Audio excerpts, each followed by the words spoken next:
আপনারা ইতিমধ্যে জেনেছেন যে চাঞ্চল্যকর জিএম হামিম গ্রুপের জিএম আহসানুল্লাহকে অপহরণপূর্বক হত্যা এর সাথে জড়িত যে সর্বশেষ আসামি তার নাম হচ্ছে গিয়ে সুজন।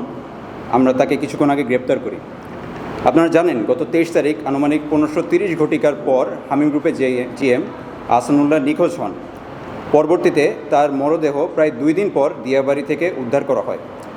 ভিকটিমের মরদেহ উদ্ধারের পরে সুরতহালের জন্য পুলিশের কাছে প্রেরণ করা হয়। প্রাথমিক তদন্তে নিশ্চিত হওয়া যায় যে জিএমের ড্রাইভার এই অপহরণের সাথে জড়িত।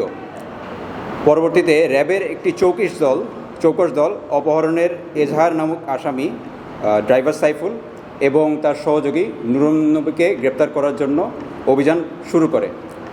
র্যাবের নিকট 24 তারিখ সকালে ভিকটিমের পরিবার এবং হামিম গ্রুপের প্রতিনিধি অভিযোগ নিয়ে আসেন।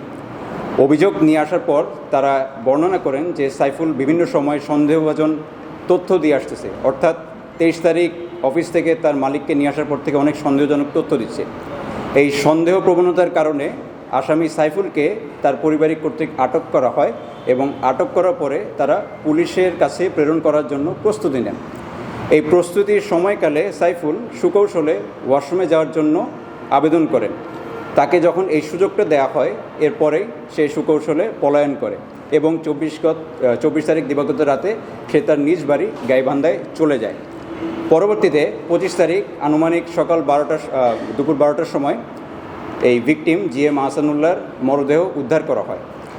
উদ্ধার করার পরে বিস্তারিত তদন্তের জন্য মূলত পুলিশের একটি চৌকস অভিযানিক দল সুরতহালের জন্য ডেড বডিটি নিয়ে যায় এবং আমরা এজাহার নামক আসামি এবং অজ্ঞাত নামক আসামি গ্রেপ্তার করার জন্য মাঠে অভিযান পরিচালনা করি। প্রথমেই মরদেহ শনাক্ত পরে আমরা ড্রাইভার সাইফুলকে গাইবান্ধায় আছে বলে জানতে পারি। র্যাব 1-এর একটি অ্যানালাইসিস টিম র্যাব হেডকোয়ার্টারের ইন্টেলিজেন্স তথ্যের ভিত্তিতে আমরা জানতে পারি যে সে গাইবান্ধার তার নিজ বাড়িতে না অন্য একজন পরিচিত লোকের বাসায় আত্মগোপন করেছিলেন। পরবর্তীতে তৎক্ষণাৎ র্যাব 13-র একটি অভিযানিক টিম মাঠে অভিযান করার জন্য নামেন এবং ড্রাইভার সাইফুল এবং যে হচ্ছে গিয়ে অপহরণ মামলার এজাহার নামীয় প্রথম আসামি তাকে গ্রেপ্তার করা হয়। গ্রেপ্তার করার পরে ড্রাইভার সাইফুলকে র্যাব 13 কর্তৃক র্যাব 1-এ প্রেরণ করা হয়।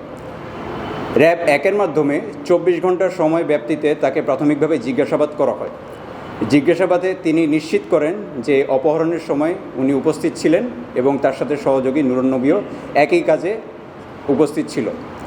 নুরুন নবী এবং সাইফুলের যোগসাজশেই এই হত্যাটা পরিচালনা হয় এবং তারা বিভিন্ন জায়গা থেকে তার জিএম আহসানুল্লাহর কাছ থেকে টাকা আত্মসাৎ করে নেন। টাকাটা তারা ট্রানজ্যাকশন করেন তার ব্যাংক অ্যাকাউন্ট থেকে সাইফুলের যেই রকেট অ্যাকাউন্ট ছিল সেটাতে এবং একটা স্পট যেটা হচ্ছে দিয়াবাড়ি মেট্রো রেল স্টেশনের একটা বিকাশ দোকান, সেখান থেকে তারা 25,000 টাকা ক্যাশ আউট করেন। এই পর্যন্ত আমরা জানতে পারি যে হত্যার সাথে 2 জনই জড়িত ছিল।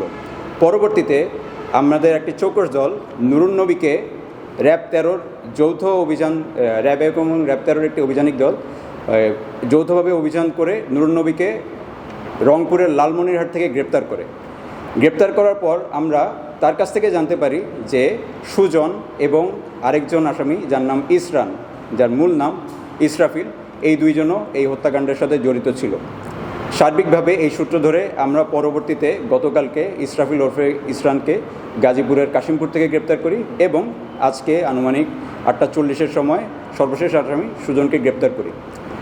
গ্রেপ্তারকৃত আসামিদের কাছে অনেক আলামত ছিল যা পুলিশের কাছে বর্তমানে জব্দ আছে।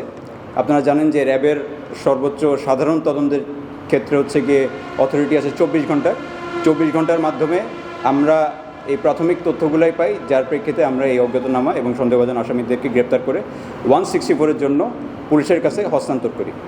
ইতিমধ্যে আপনারা হয়তো জানতে পেরেছেন যে মূল আসামি সাইফুল এবং নুরুন নবী এই 2 জনের 164 হয়েছে। এই ব্যাপারে ডিএমপি ঢাকার উত্তর জোনের পুলিশ কর্মকর্তাদের মাধ্যমে একটি আনুষ্ঠানিক ব্রিফিং হবে। আমি এই ব্যাপারে বিস্তারিত বলতে যাচ্ছি না। এবং একই সাথে 3য় আসামি ইসরাফিল ওরফে ইসরান, তার ব্যাপারে রিমান্ড মঞ্জুর করা হয়েছে। রিমান্ডের পরে হয়তো আরও বিস্তারিত তথ্য পাওয়া যাবে। সর্বশেষ আসামি সুজনকে আমরা মাত্রই গ্রেপ্তার করলাম এবং আমরা বিজ্ঞ ম্যাজিস্ট্রেট কোর্টে তাকে 164-এর জবানবন্দির জন্য প্রেরণ করব। এই ব্রিফিংটি মূলত ছিল একটি সচেতনমূলক ব্রিফিং। ঈদের সময় আমরা মাঠে দায়িত্বপ্রাপ্ত আছি এবং এরকম আইনশৃঙ্খলার ব্যত্যয় যারা ঘটাবে আমরা তাদেরকে দ্রুততম সময়ে গ্রেপ্তার করব। আইনশৃঙ্খলা রক্ষার্থে অপরাধীদের এই ঈদের সময় কোনো ছাড় নেই। পাশাপাশি অপহরণের জন্য আপনাদের জ্ঞাতার্থে পুলিশের কাছে জিডি করার সাথে সাথে অবশ্যই আপনারা র্যাবকে দ্রুত সময়ে অভিযোগটা প্রেরণ করবেন। আমরা যত তাড়াতাড়ি অভিযোগটি পাবো তত তাড়াতাড়ি আমরা অভিযান পরিচালনা করে হয়তো একটা ঈদ করার মতো একটা মানুষের যেরকম জিএম আহসানের আজকে হয়তো ঈদ করার একটা ইচ্ছা ছিল তার পরিবারের সাথে, এরকম একটা ট্র্যাজেডি নাও হইতে পারতো যদি আমরা 23 তারিখ সন্ধ্যার সময় এরকম তথ্যটা সরাসরি পেতাম।